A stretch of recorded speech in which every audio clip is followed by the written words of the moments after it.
आदाब दोस्तों, corona virus कोई नया नाम नहीं है, लेकिन कोरोना वायरस के रिलेटेड एक नया अपडेट है और शायद डराने वाला भी। दोस्तों, कोरोना वायरस का एक नया वेरिएंट डेल्टा अपीयर हुआ है, जो एक्सपर्ट्स के अकॉर्डिंग नॉर्मल कोविड-19 या अल्फा वायरस से 60% ज्यादा खतरनाक है। यानी तेजी से फैलता है और इस पर वैक्सीन कम असर करते हैं। दोस्तों, ये डेल्टा वायरस क्या है और ये डेल्टा वायरस का पूरा मैकेनिज्म आसान भाषा में समझने के लिए आइए हम पहले कुछ चीजों पर नजर डालते हैं। दोस्तों, वायरसेस नॉर्मली म्यूटेट करते हैं, जैसे हमारा मूड स्विंग होता है, लेकिन 90% ऐसे केसेस में वायरस अपनी शेप चेंज करता है और इसकी प्रॉपर्टी पर शेप चेंज करने से कोई असर नहीं पड़ता है। मतलब इस वायरस का इन्फेक्शन करने के पावर में कोई सिग्निफिकेंट चेंज नहीं आता है। इसकी मिसाल ऐसे है कि हमारे पास 1 लीटर पानी है और हम इस पानी को 2 अलग अलग शेप के बर्तन में डाल रहे हैं। ऐसा करने से इस पानी का शेप तो चेंज हो जाएगा, लेकिन इसकी प्रॉपर्टी सेम रहेगी। अगर ये पानी हम पिएंगे तो हमारी सेहत पर कोई बुरा असर नहीं पड़ेगा।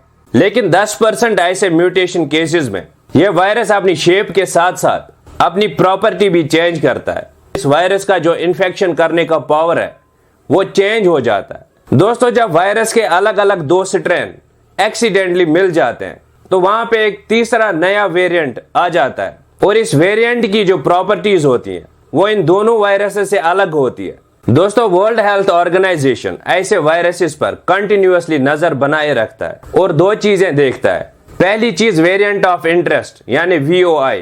दोस्तों, ये 10% वाला म्यूटेटेड वेरिएंट WHO के लिए उस वक्त एक वेरिएंट ऑफ इंटरेस्ट बन जाता है कि अगर ये कम्युनिटी में तेजी से फैल रहा है और ये एक साथ बहुत सारी कंट्रीज में देखा जाता है तो ऐसे में WHO का अलार्म बजता है और WHO का इंटरेस्ट इस वायरस में सीरियस हो जाता है।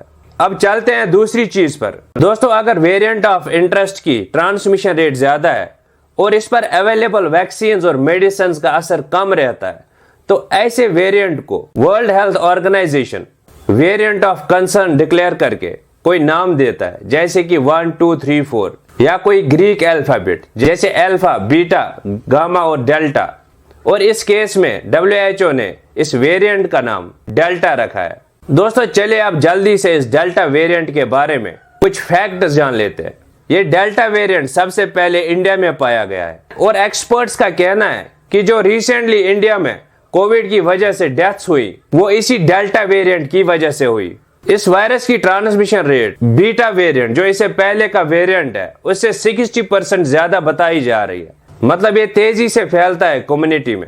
दोस्तों, अमेरिका के chief medical adviser Anthony Fauci का कहना है कि ब्रिटेन में अभी के 60% कोविड केसेस डेल्टा वेरिएंट के पाए जाते हैं और USA के साथ साथ ये डेल्टा वेरिएंट दुनिया की 62 कंट्रीज में अभी प्रिवेलेंट है।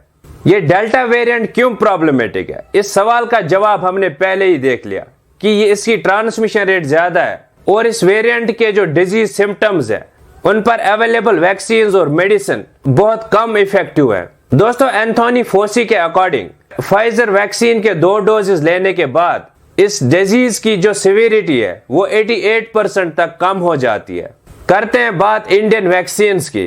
Indian council of medical research ने अभी इस बारे में कोई डिटेल्ड इंफॉर्मेशन रिलीज नहीं की है, लेकिन अभी हमारे लिए वैक्सीन कराना ही बेहतर है और जो ऑलरेडी SOPs हैं वो फॉलो करके, सोशल डिस्टेंसिंग फॉलो करके हम इस डेल्टा वेरिएंट की सिविरिटी को कम कर सकते हैं, इसका ट्रांसमिशन चेन ब्रेक कर सकते हैं। और दोस्तों, करते हैं बात एक और इंपॉर्टेंट टॉपिक के बारे में आने वाले वीडियो में, और चैनल सब्सक्राइब करके ये वीडियो आपकी स्क्रीन पर सबसे पहले आ जाएगा।